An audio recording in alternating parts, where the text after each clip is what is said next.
بسم الله الرحمن الرحيم. الحمد لله رب العالمين.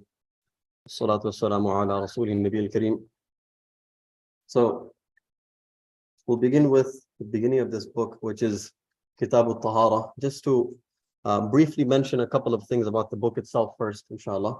And it's important for us to understand that this book and this class, this is a class, right? At the end of the day, this is a class, and we should try to attend this class on a regular basis, inshallah. It's going to be about 15 minutes or so, 15 to 20 minutes, inshallah. But inshallah, as Isha comes earlier, it'll be easier for us to have this class after Isha. Right now, it's a bit difficult, but inshallah, this will still be, inshallah, beneficial, and it'll still be of, inshallah, it'll still be, informative for every single person, inshallah. That being said, this book that I'm using, inshallah, it's called Mukhtasar al-Quduri. Imam al-Quduri, he was a scholar of the 5th century, and he passed away 428 Hijri. And so he was a great scholar of the Hanafi madhab. This book that he authored, it's called Mukhtasar al-Quduri. It's such an amazing book. It's one of the mutun al-mu'tabara in the Hanafi madhab, meaning it's one of the relied upon texts in the Hanafi madhab. And it's a very concise book. And if you see this book, it doesn't look concise, but this is very concise in comparison to many of the other books.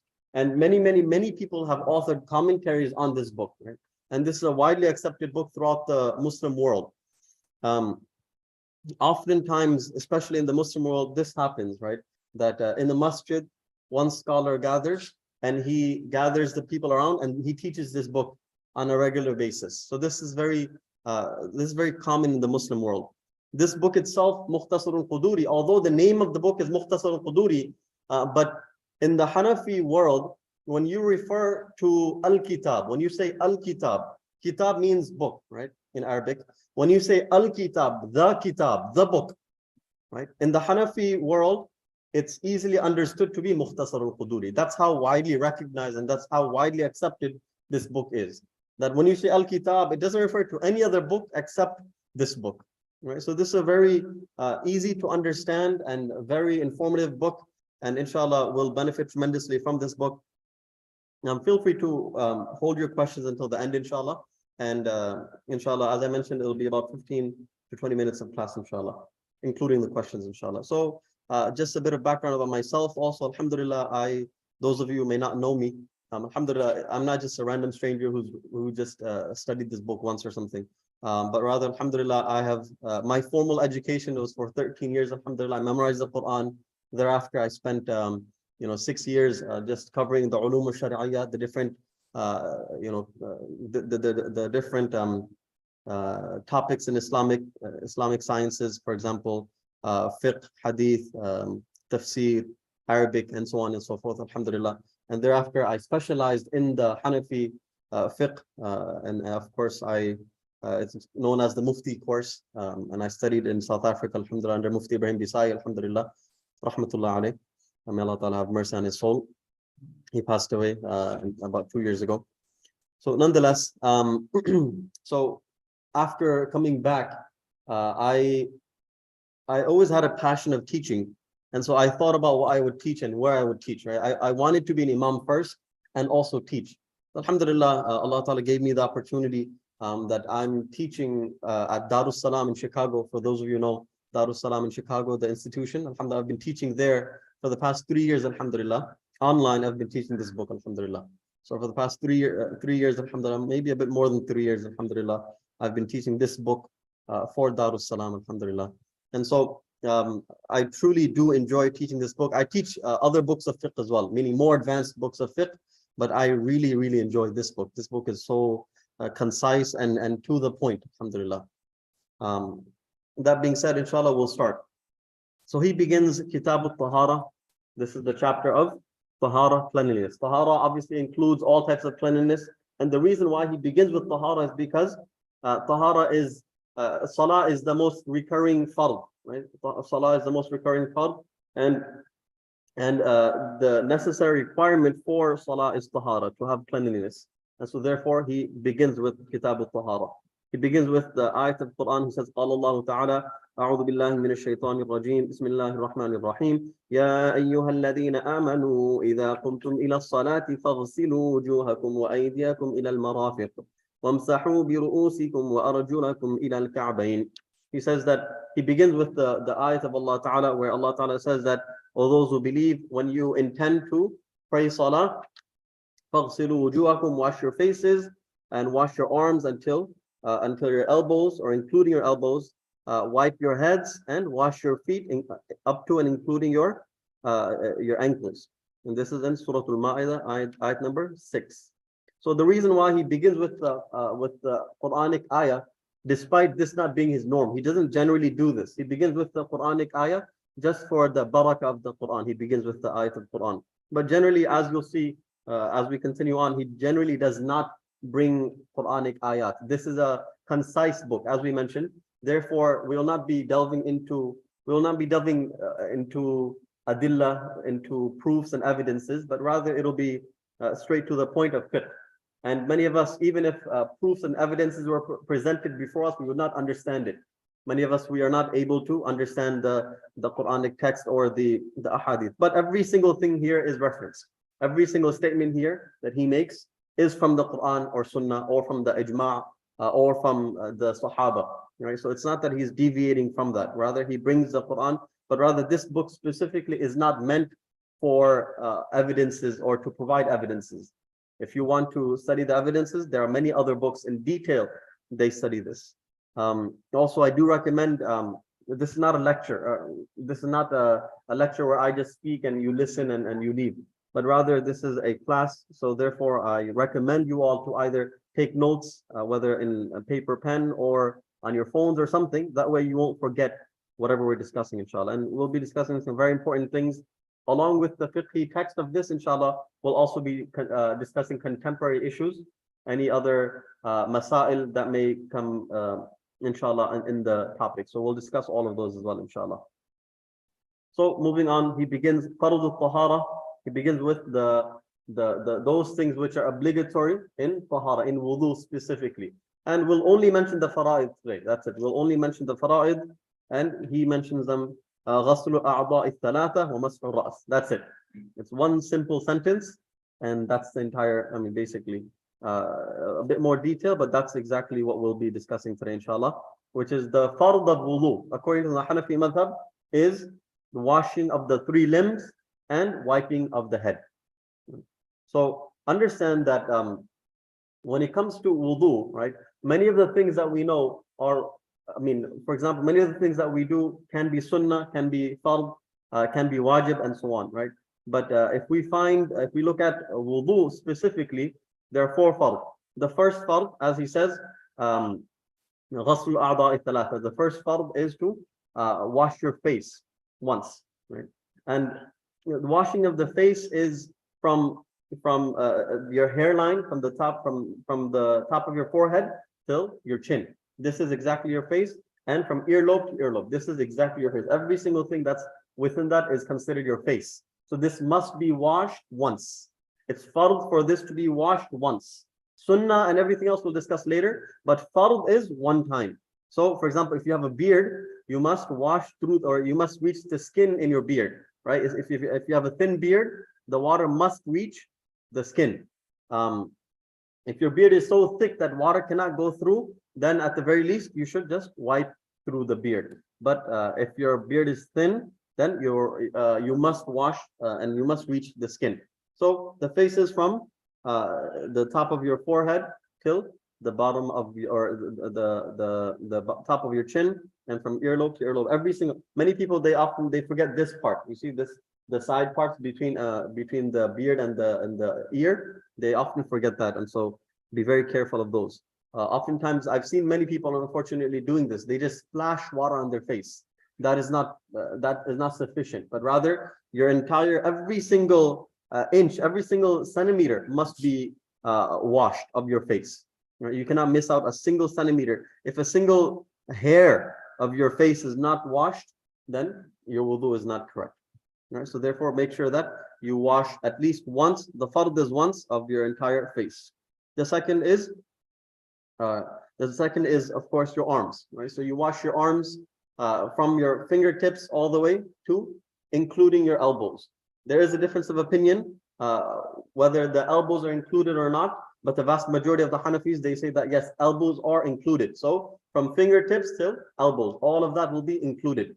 And so therefore you must make sure that the entire area is washed. Again, as I mentioned, not a single hair length it must be left dry, but rather the entire arm must be washed, and you have to ensure that that is washed. Sometimes people, they miss certain parts of the, let's say they pour water over their forearm and they leave out some portion of their back. Be very careful of missing out any part of that. So of course the right and left arms once. The fard is one time of both arms. Then he goes on to discuss, we'll mention the washing of the foot, and then we'll come back to wiping of the head. So the fourth fard is washing the feet, and that includes, of course, the ankles. You must make sure that all of your entire foot, especially between your toes, that's washed properly. Again, fard is one time. And then wamashu ras, and also a wiping of the head. He mentions thereafter والمفروض في مسح الرأس مقدار الناصية. He says that وهو ربع الرأس.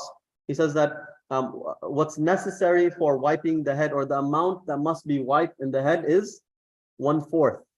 Or what he uses is مقدار الناصية, the amount of your forehead, basically this much. You see, this much, basically the amount of your forehead, which is about one handspan. So you just put one hand, that's exactly what's fard according to us to be wiped. It must be wiped. That's the bare minimum according to us.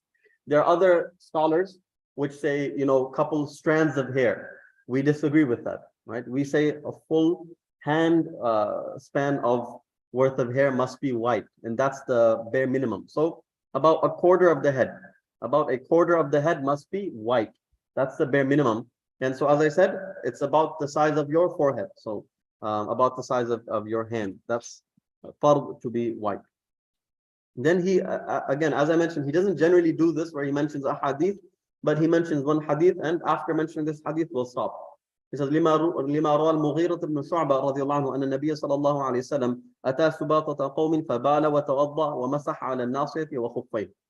He says that Mughirah ibn Shu'bah رضي الله عنه narrates that Nabi sallallahu alayhi wa sallam came to this group of people and he urinated, and then he made wudu, and he wiped similar to the amount of his forehead, and he wiped his khuf. Now, this concludes the 4 fara'id of wudu, right? This concludes the 4 fara'id. Again, just to recap, is washing of the face, washing of the face once, washing of both arms once, wiping 1/4 of the head, and washing both feet once. Now, he mentioned one thing here where he mentions the khuf. He says that Nabi Sallallahu Alaihi Wasallam came and wiped on his khuf. So oftentimes, many people, what they do is they translate khuf as socks. And so therefore, they use this hadith and they say that it's permissible for you to wipe on socks, right? And so because this is a class of fiqh, it's very important that we understand what does it mean to wipe on socks, right? Many people, they translate khuffain as socks, whereas that's not an accurate translation. Many people, they take that to mean any socks you can wipe on, that you can wipe on any socks and it's okay. Whereas the reality is that it is not okay. We'll go through the 4 madhahib. Some people, they say, oh, it's valid according to some madhab. No, this is just an excuse. But in reality, this is not the case. Imam Abu Hanifa, or the Ahnaf, the Hanafis, we have 4 conditions for something to be considered wipeable, or for some sock to be considered as wipeable. The first is that it must stay on the feet by itself. It must be able to stay by itself without any ties or anything else. The second is you must be able to walk 3 miles with them without the socks ripping.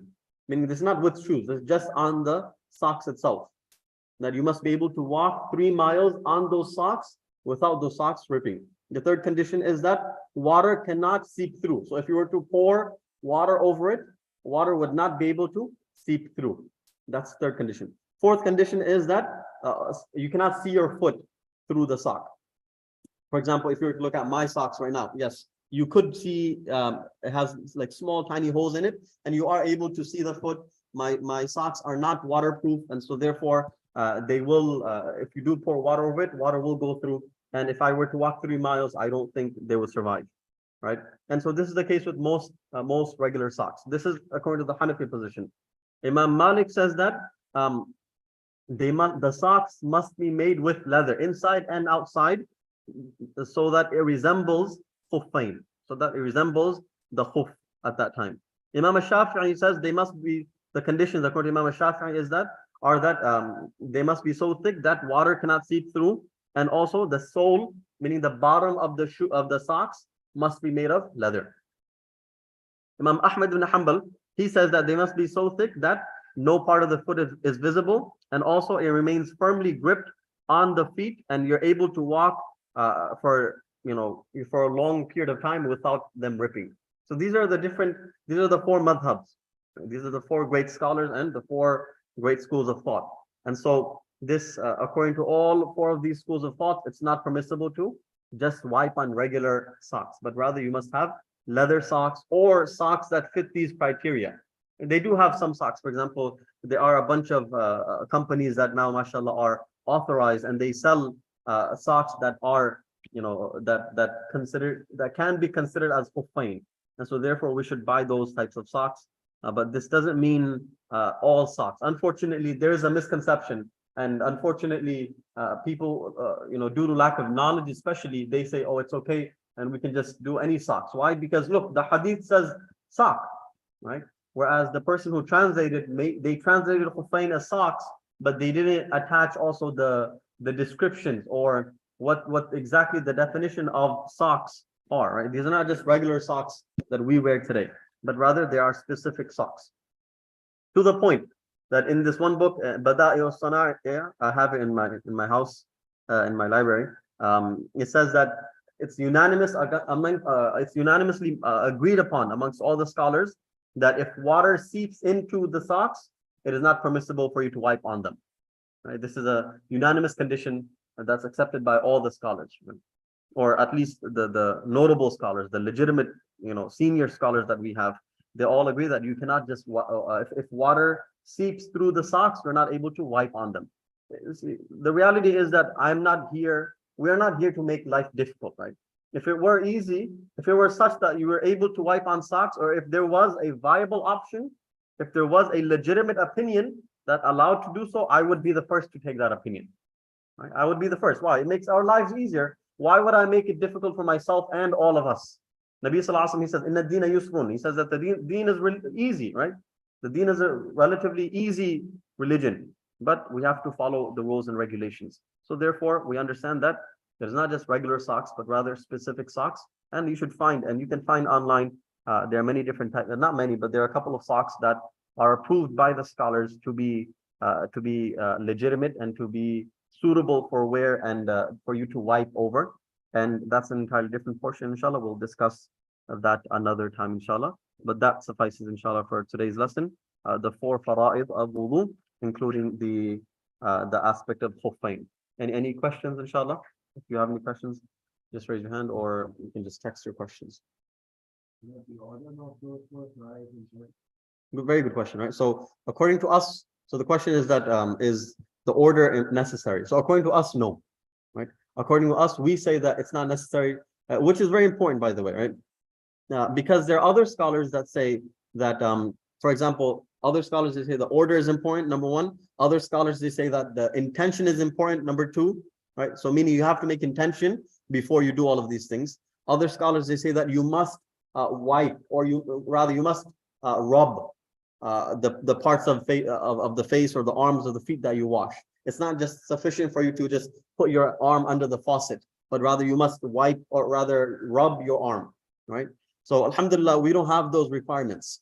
Why? Because it becomes very difficult. Imagine if someone had to make intention before you made wudu, right? So sometimes it happens. You just make wudu, you're not really making that intention. And so, according to those scholars, it's not permissible, or that wudu did not count. Or according to other scholars, they say that you must rub. So if you didn't rub, your wudu is not complete. the point that Hamza Bhai brought up, right, which is about succession or doing it in order, right? According to us, to the point that based on this, what we say is that if someone washes their face or washes their arms, wipes their head, and then, for example, let's say you're in a public restroom. This is applicable to us, right?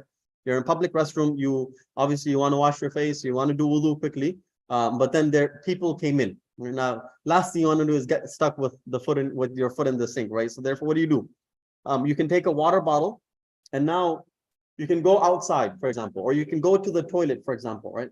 And by the time you get there, it's possible that your entire face dried up, right? It's possible. And so some scholars, they say that if your face or other parts of your body dried up, your wudu is not accepted. Rather, you must repeat that part and then continue again. We say that's not necessary. So if you wash your face, 5 minutes later, you can wash your arms. 5 minutes later, you can wipe your head. 5 minutes later, you can wash your feet.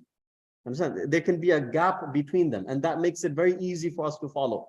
That you don't have to wash your feet immediately. You can, do something else, and then when people leave, then you can quickly wash your feet in the sink, or you can fill up a water bottle and go to the bathroom or go outside. Right? This makes life much easier. That way, you don't have to do everything consecutively before it dries up, before the limbs dry up. So that is not a requirement for us, and it helps us tremendously. And then so that way, if you, for example, if you have some water, you wash your feet first, for example, when no one is there, and then you can wash your face and arms very easily. That's not difficult. How much quantity considered to be of that? Yeah, so there's no minimum quantity or maximum quantity, right? There's a sunnah of Nabi Sallallahu Alaihi Wasallam. I have it in my house. It's called a mud, right? It's like this small sized, container. That's about the size that Nabi Sallallahu Alaihi Wasallam used to do wudu with. Right? So it's a very small amount, right? But in reality, there's no amount, nor is there like a requirement of how many how many droplets must reach a certain part of the limb or something. No, but rather, so long as water touches it once, that suffices. Okay. Yes. You have to go from the hand to the elbow, or you go from the elbow down? Yeah, a good question. Also, it's better to go from your fingertips, but there's no requirement. So you can go from the bottom of from your elbow down to your fingertips, or you can start from your fingertips to your elbows, either or, no issues. Any other questions? No, not in this, no. Again, as I mentioned, the face is this, right? Face is before the ears, anything before the earlobes, basically. So you don't have to, if you had to wash your ears, then you'd have to wash every aspect of the ear. That would be very difficult, right? Imagine having to make sure that, you drown yourself, essentially, right? The water would go in your eardrum. So you don't have to wash your ear, alhamdulillah. Yes, there is a sunnah of putting your fingers into the ear. There is a sunnah of that. So that's separate, but that is not a fard. You're not required to wash your ears, but you can wipe your ear, and that is considered a sunnah. The neck is also a sunnah. We're going to get into the sunnah next week, inshallah. Sunnah is next week, inshallah. But today we're just going over fara'id, yes. But seeing like in Pakistan, predominantly kind of they do like a sauna before doing the head wash. Is that sunnah, or is that further? There are some masnoon, there are some sunnah adhkar to recite, but they're not fard. It's not necessary at all. We don't require the intention. We don't require bismillah. We don't require any of that. Some other scholars, they require, for example, the intention, bismillah, whatever, but we don't require that. The dhikr that maybe you saw some people do, that's optional. It's not a requirement at all.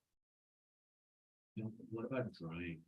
I've heard like a lot of controversies where if you leave your skin like wet, I don't know, and then there's an argument where if you clean off your body, that's another something. I don't know. I've heard like multiple different. Yeah. So as I mentioned, in response to Hamza Bhai also, that even if you were to dry your face or your arms, it doesn't affect the rest of your wudu. So technically, what you can do is, for example, you're in public, right?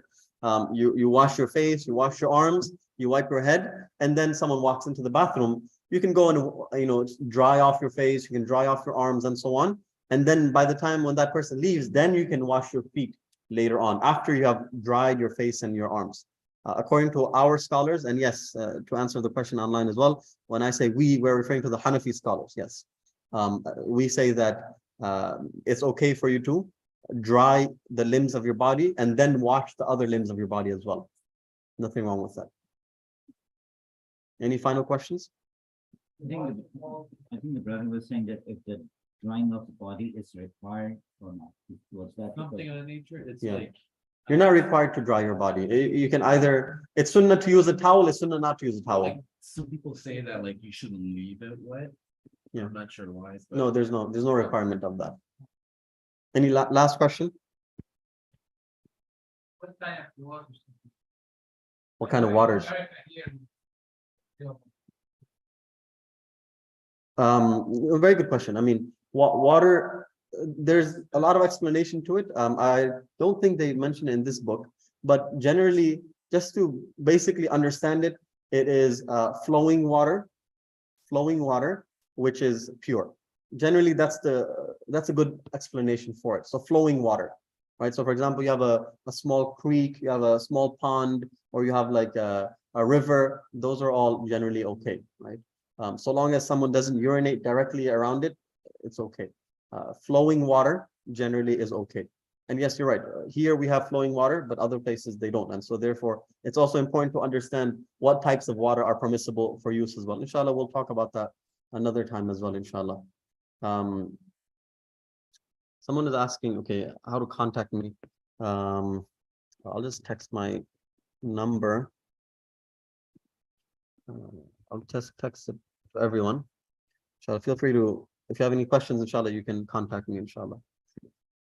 All right, we'll conclude here, inshallah. Please join us every single week, inshallah. Same Sunday, every Sunday after Aisha, unless I say otherwise, inshallah. Jazakumullah khairan. Assalamu alaikum.